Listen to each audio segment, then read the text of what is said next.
Love जिहाद, land जिहाद, जिसके बाद अब एक और नया जिहाद शुरू हुआ है, वो है दुल्हन जिहाद। और ये जिहाद सीधा बंगाल की धरती से यूपी आ रहा है। हिंदू युवकों को ढूंढकर उनसे शादी की और फिर इस फ्रॉड को अंजाम दिया। सोच सकते हैं कि किस तरह से ये प्लान किया गया होगा, कैसे केवल हिंदू लड़कों को ढूंढा जाता होगा। इतना दिमाग अगर ये लोग देश के विकास में लगाते तो शायद आज भारत, हमारा देश, कहीं से कहीं पहुंच चुका होता। तो बंगाल में तो दर्शकों ये आम बात है भी।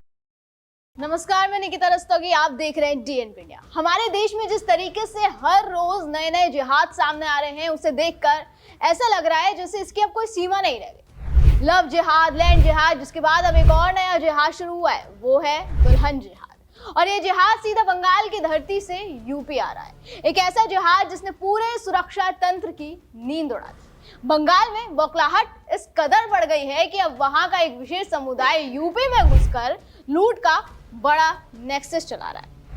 बीते दिनों एक खबर चर्चा में आई थी। खबर यूपी के चंदौसी की थी, जहां एक व्यक्ति बंगाल से आई लुटेरी दुल्हन का शिकार हो जाता है। लेकिन जब इस मामले की जांच हुई तो एक ऐसी सच्चाई सामने आई जिसने सबके होश उड़ा दिए। जांच में पता चला कि ये मामला एक केस का ही नहीं है, ये बहुत बड़ा नेक्सस था जिसका टारगेट यूपी का संबल था। लेकिन यूपी पुलिस की सतर्कता ने इन नापाक मंसूबों को पहले ही फेल कर दिया। चलिए आपको पूरा मामला बताते हैं और बताते हैं कि कैसे इस फ्रॉड का भांडाफोड़ हुआ। बीते कई दिनों से ये खबर चर्चाओं में बनी हुई है। आप देख सकते हैं, आज तक की रिपोर्ट है, कुंवारे लड़के, शादीशुदा महिलाएं और फर्जी शादी लुटेरी दुल्हन के बड़े गिरोह का ऐसा हुआ पर्दाफाश। संभल में पुलिस ने एक ऐसे अंतर्राज्यीय गिरोह को दबोचा है जो कुंवारे युवकों को शादी का झांसा देकर लूट लिया करता था। ये गैंग पश्चिम बंगाल से महिलाओं को लेकर उनके फर्जी आधार कार्ड बनवाता और फिर मोटी रकम लेकर उनकी शादी करवा देता था। आप देख सकते हैं किस तरीके से एक बड़े फ्रॉड को खुले आम अंजाम दिया जा रहा था। और बंगाल की धरती से ये आते हैं और फिर यहाँ पर यूपी में घुसकर इतने बड़े फ्रॉड को अंजाम देते हैं। तो कैसे इस मामले का पर्दाफाश हुआ, अब आपको ये बता देते हैं। 1.5 महीने के अंदर 4 लुटेरी दुल्हनों के फरार होने के बाद संभल पुलिस ने इस पूरे नेक्सस पर कार्रवाई करते हुए चौंकाने वाला पर्दाफाश किया। पुलिस जांच में सामने आया कि बंगाल की लड़कियों का असली धर्म छुपाकर संभल में शादियां कराई जा रही थी। ये काम एक मैरिज ब्रोकर कर रही थी, जो खुद अपना असली नाम नूरजहां खातून छिपाकर काजल के नाम से रह रही थी। मतलब ये मुस्लिम समुदाय की महिलाएं थी जो यहाँ आई, नाम छुपाकर आई, फर्जी आधार कार्ड बनवा कर आई और उन्होंने हिंदू युवकों को ढूंढकर उनसे शादी की और फिर इस फ्रॉड को अंजाम दिया। मैरिज ब्रोकर काजल उर्फ नूरजहां खातून पहले खुद अपना धर्म छुपाकर रही, फिर बंगाल से लाई गई मुस्लिम लड़कियों के भी असली नाम बदल दिए गए। आयशा, फातिमा जैसी पहचान वाली लड़कियों को पूजा, आरती और ऋषिका जैसे हिंदू नाम देकर हिंदू परिवारों में शादी कराई गई। शादी कराने के बदले मैरिज ब्रोकर हर परिवार से 50,000 से 1 लाख रुपए तक वसूलती थी। शादी के कुछ दिन बाद ही ये दुल्हनें घर से जेवर और नकदी लेकर फिर फरार हो जाती थी। पहले इन लड़कियों के बदायूं जिले में हिंदू नाम से फर्जी आधार कार्ड तैयार कराए जाते थे। इन्हीं दस्तावेजों के आधार पर शादी की रस्में पूरी कराई जाती थी। एक सवाल ये भी है कि इतनी आसानी से फर्जी आधार कार्ड बन कैसे रहे थे, ये भी एक बड़ा सवाल है। आगे बढ़ते हैं मामले में। अब ये बताते हैं आपको कि आखिर ये मामला चर्चाओं में आया कैसे और ये नेक्सस का पता चला कैसे। तो पहले ये पूरा मामला संभल जिले के चंदौसी कोतवाली क्षेत्र के गांव पतरोआ के सामने आया था। गांव के ही महेश चंद्र के बेटे राजू ने बीते 9 जनवरी को पश्चिम बंगाल की रहने वाली पूजा नाम की युवती से विवाह किया था। शादी के लगभग 4 दिन बाद दुल्हन ससुराल से अपने घर जाने की जिद करने लगी। जब पति ने मना कर दिया तब उसने भागने की कोशिश की, लेकिन पति और गांव वालों ने उसे पकड़ लिया और यहीं से इस खबर की शुरुआत होती है और यहीं से इस पूरे फ्रॉड का भांडाफोड़ होता है।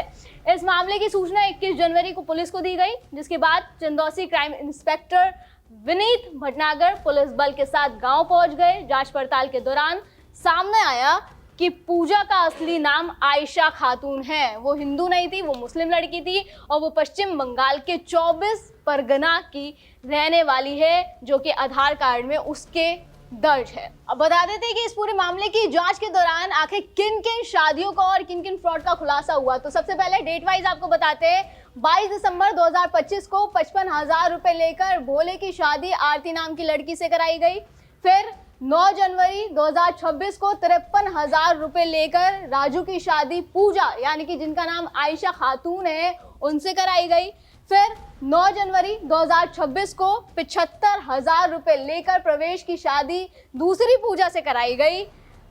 फिर 9 जनवरी को ही 2026 को 70,000 रुपए लेकर मोनू मिश्रा की शादी इशिका नाम की लड़की से कराई गई, जिसके बाद आरती और इशिका जेवर लेकर फरार हो गई, जबकि पूजा को 20 जनवरी को फरार होते होते समय ही पकड़ लिया जाता है।